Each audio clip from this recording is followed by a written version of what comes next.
What's up, everybody? Welcome back to another episode. As always, if you're new here, remember to hit that like and smash subscribe.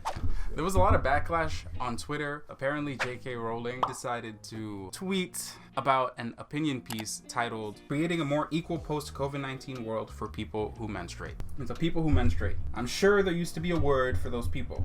Someone help me out. Wumben, Whipund, Woomud. You sound insane. Do you realize that? This was supposed to be, I guess, sarcastic or snarky, but there's an issue with it because if you actually click on the op-ed, it actually does say women. It says girls. It even goes as far as saying men and boys. And on top of that, it refers to gender non-binary people as well. So it's as inclusive as it gets. I must cut through it from the inside. She went to clarify her position a bit more. She said, if sex isn't real, there's no same-sex attraction.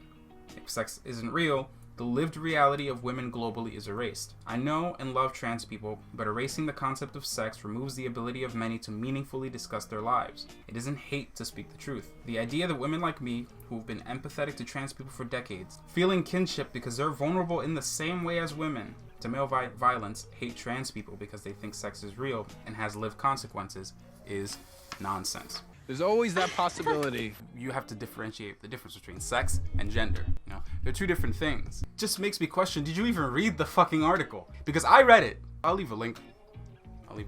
She continued, I respect every trans person's right to live any way that feels authentic and comfortable to them. I'd march with you if you were discriminated against on the basis of being trans. At the same time, my life has been shaped by being female. I do not believe it's hateful to say so. Do I honestly think that J.K. Rowling is transphobic? I don't think so, because transphobic people don't say that. What do you want? HDS, sir, and how are you this afternoon? Alrighty then. Part of me thinks that people are making a way bigger deal of this than it really is. Like, why don't people just worry about the actual instances of transphobia? These YouTubers pretty much had an event. They asked Sylena to participate in a segment of literally talking about transphobia. Then the other girls in the group chat were like, "Oh, nah, that's so foul. They were being so rude to you. They had you there for hours. You didn't record a video. They embarrassed you." And they was beginning to interview her. All of the boys walked out of the room. They started talking bad about her. They made these memes on social media. Some of y'all straight guys, y'all do the most. Some of y'all up in the gym, basically doing this little deal undercover stuff, but at the same time, you get mad at openly gay transgenders that are proud about who they are. LGBT out. In other news, the Supreme Court nominations were on Monday. There's a lot of talk going around about how we don't know what she's going to do once she gets in the court. Democrats spent all day interrogating her. We do know what she's going to do. Well, a good example is guns. How are you going to expect her to rule in favor of gun control when she owns a gun? I have a great example here from NPR. In the 7th Circuit case, Cantor versus Barr, it involved a man convicted of 1 count of mail fraud, served his time and wanted his gun rights back. The court majority rejected the idea. She came back the next day and wrote a 37-page thesis on why, when you're a convicted felon, why you should get a gun back. Well, Dylan, I don't know if you've heard, but I am seriously fucked up. When it comes to abortion and Roe v. Wade, she was a member of an anti-abortion group that promoted clinic criticized for misleading women. So think about it. You're gonna go get an abortion. If you went to this clinic, while you are there, the people that are there are going to pressure you and make you feel like shit about getting an abortion. And she was a part of this group. She signed an open letter that criticized the Affordable Care Act's birth control program. She called it an assault on religious liberty, referring to common birth control methods as abortion drugs. Everyone is getting outraged that she won't answer questions. Okay, let her not answer questions. We don't need her to answer questions. Her record speaks for itself. We have only 2 hopes left, really.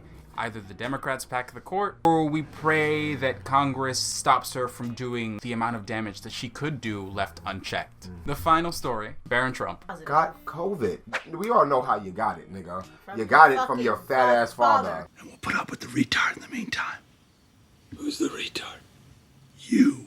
This was actually revealed by Melania Trump in an essay that she published on the White House website. White House has a website. In the essay, she talks about how grateful she is to receive the care from Dirty Doctor Sean Conley. She talks about, if you want to stay safe, make sure that you eat lots of healthy foods, vitamins. She doesn't talk about wearing a mask at all, ever, or following CDC guidelines. According to Melania, Barron had no symptoms. He tested positive 2 weeks ago, and he's now tested negative. Your father fucking sucks. He fucking sucks, man. Let's not deny the elephant in the room. Oh, really? Which is how much of a selfish piece of shit you have to be to not only catch a deadly disease to which the simplest solution is to wear a piece of cloth over your face, but on top of that, infect your entire immediate family. It's at least consistent with what we know the kind of person Trump is. So Trump, this is what you're gonna do, right? Wear your mask. COVID is not a joke. It is really serious. There's 3 things you gotta do at the end of this video. You're gonna like, you're gonna subscribe, and you're gonna put on a fucking mask! So, we'll catch you guys in the next video. We hope you guys enjoyed it. We'll see you. Stay safe. And wash your hands. Yeah, and wash your hands. And hands. All right, July. You ain't All gotta right, do all the all right. demonstrating.